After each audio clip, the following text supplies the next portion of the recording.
Hey, it's Crazy Retro Games and I'm back. Well, I haven't actually been anywhere, but I'm back anyway.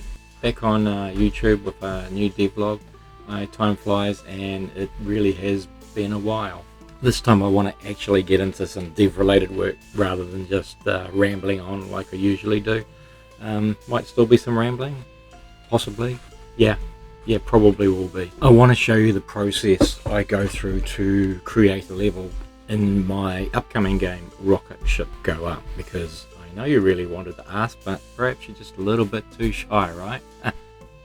In reality, we're not going to be diving into any code, but I'm going to be more working in Blender and the Godot 3D editor. But hey, it's all part of the great endeavor we know as indie game development. Let's get into it. I've already set things up here a little bit with a I don't know, giant cube mesh extended out into what will essentially house the cavern within the level. And what I'm adding here is another cube mesh which I'll be using to mask out the cavern by setting up a boolean modifier. I don't know if this is the best way to go about it. I tried using a curve and then turning it into a mesh, and with a boolean modifier, as well as just cutting the block directly with a knife, and both worked. I just felt doing it this way gave me the best outcome.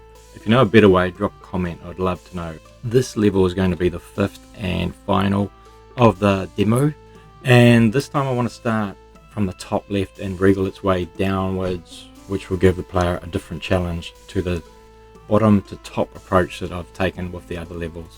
I've got a bit of a plan in my head. We're best to hide this giant cube to focus on the cavern's path. In edit mode, I'll be basically just extruding faces with a bit of Y rotation to get it flowing where I want it. It's not rocket science, so I'm going to silence myself so I can show you this in an accelerated time and hope you stick with me.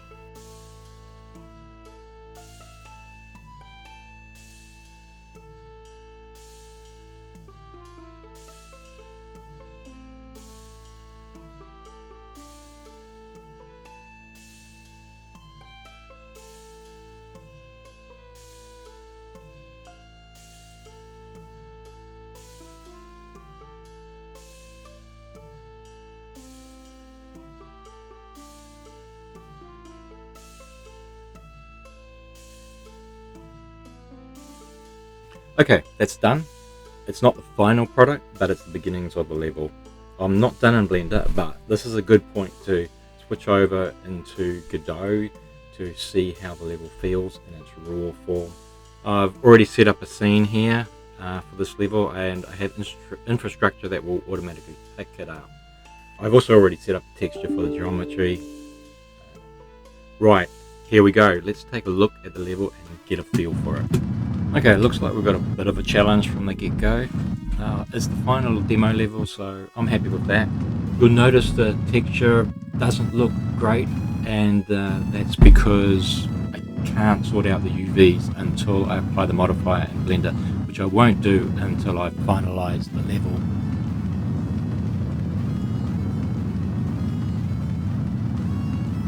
This feels like it might be a good place for some hazards like turrets.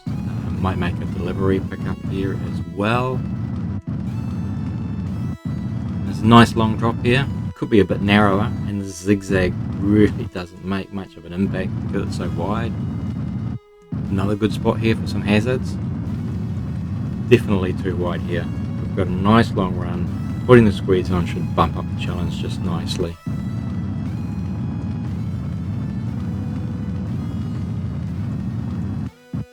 I like this.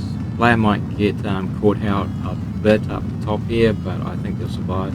Might be a nice spot for some hazards as well. Yeah, definitely a bit too wide here. Right, we're out to the final stretch here. I think we'll want to improve this so there's a bit more of a challenge just before the player comes to the end.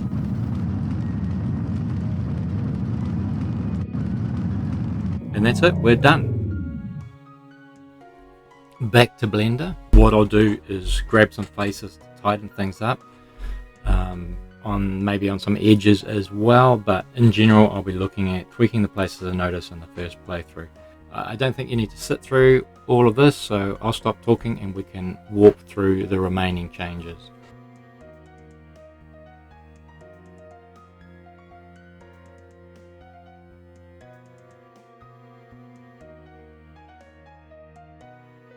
back to Godot, and let's take a look and see how this feels now.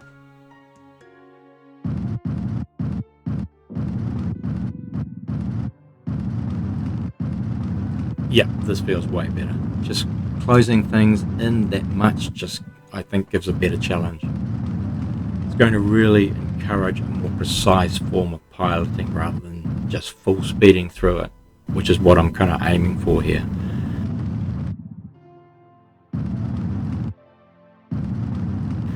Definitely a good place for some hazards down here. Nice and narrow through here, but still room for some maneuverability. I think I'll keep it wide here and place a bunch of turrets up here.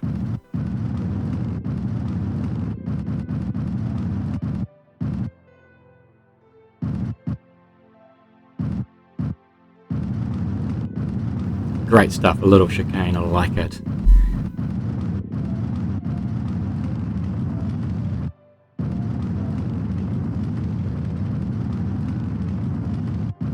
And here we go, this nice long angled run progressively getting narrow. I think I might even take a look at tightening this up some further.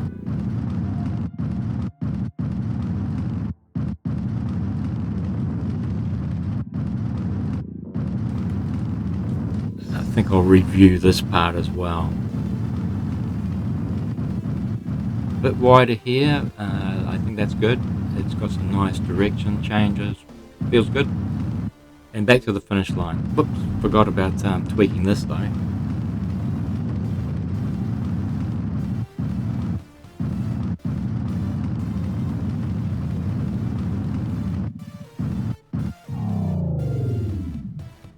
And back to Blender again. We'll make some more changes here.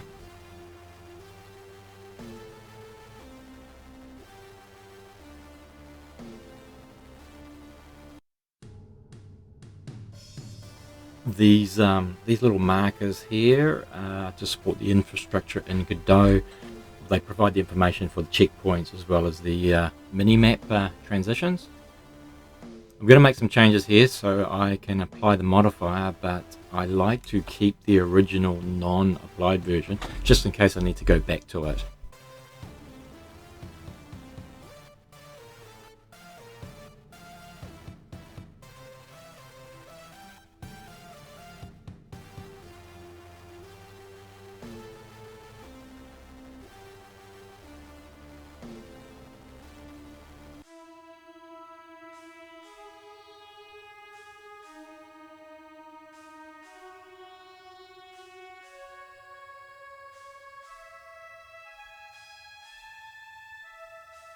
So a bit of a duplicate and rename. Make sure the new one names what we need. Let's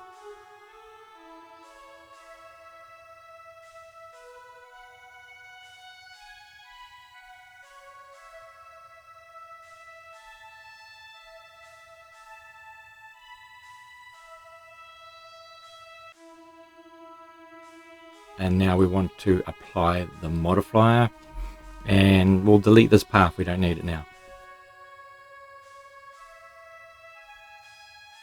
It's time to fix up the UVs. Hang on, wait a minute, I want to bevel these edges first, so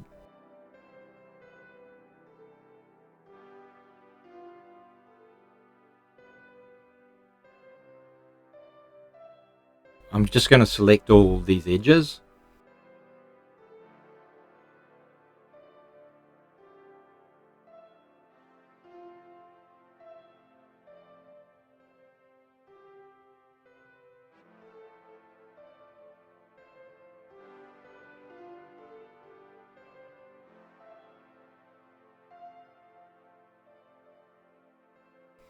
Make sure I've got just what I want, no more, no less.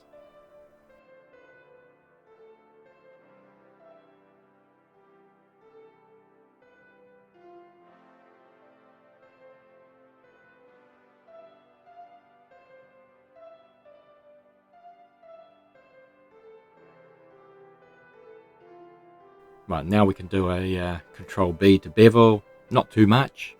We get this.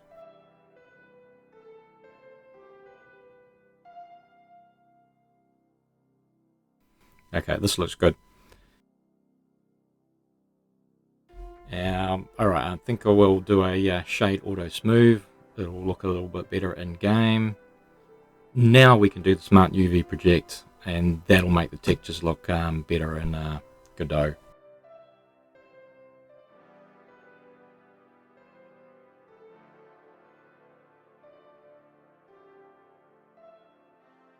Back to Godot. Let's take a quick look at this in the designer. Right, it looks good. Now I'm going to do a quick run through.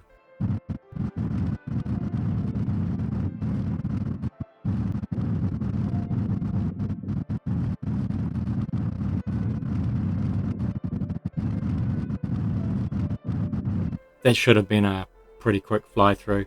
Hopefully you can see the improvements. We'll be staying in Godot. Now's a good time to place some hazards. I'll start with the upper left. I've grouped these into sections to make things easier in the node tree. Let's move this section to its rough position.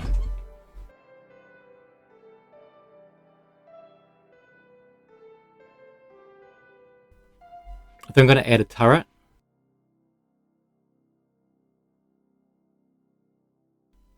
Just need to move it closer to where I want it. There we go. Zoom in here, and I'm going to attach it right down here. Let's get it orientated right, set up right next to the wall, and yep, that's good. Next, I'm going to add another hazard, I think a beam hazard.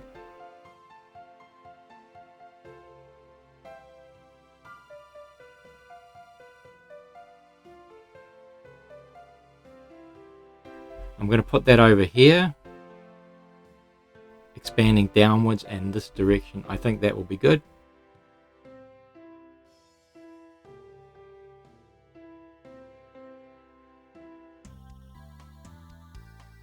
Okay, that's good.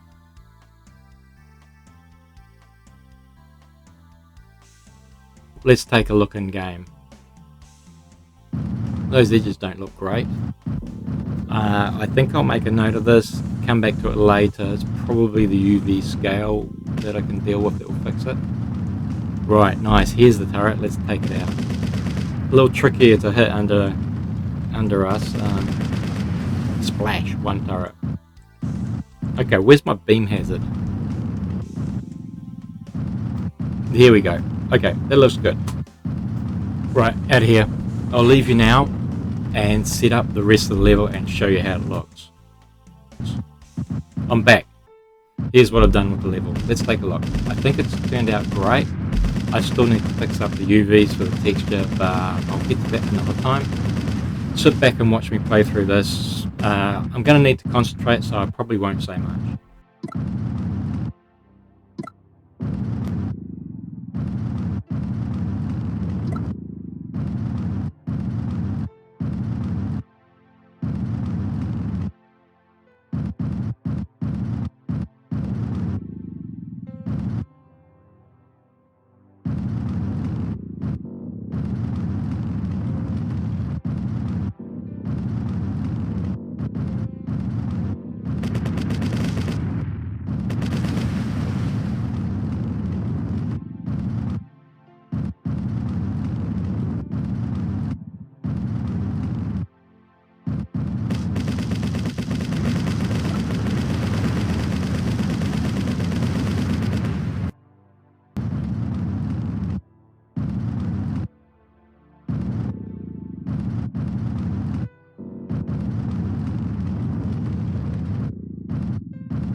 Whoops, got a bit close there. Lucky my checkpoints are in place. Right, I'm going to try again.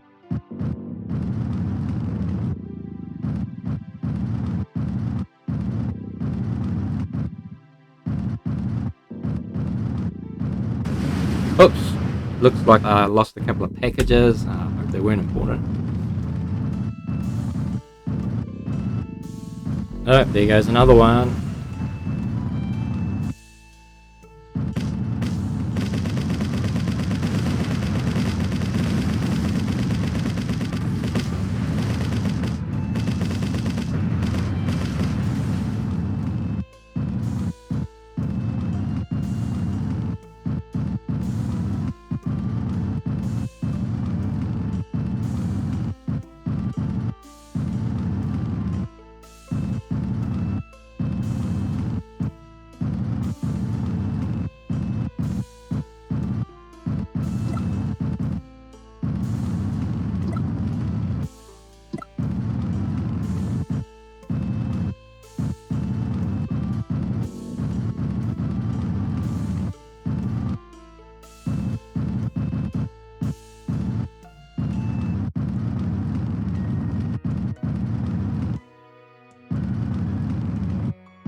And that's it, we're done. That's the level. I like it. I think it turned out great.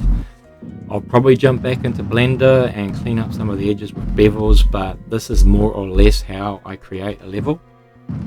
If you like this video, then please give it a like and even consider subscribing. That would be fantastic if you did that. This is Crazy Retro Games, signing off. Happy deving.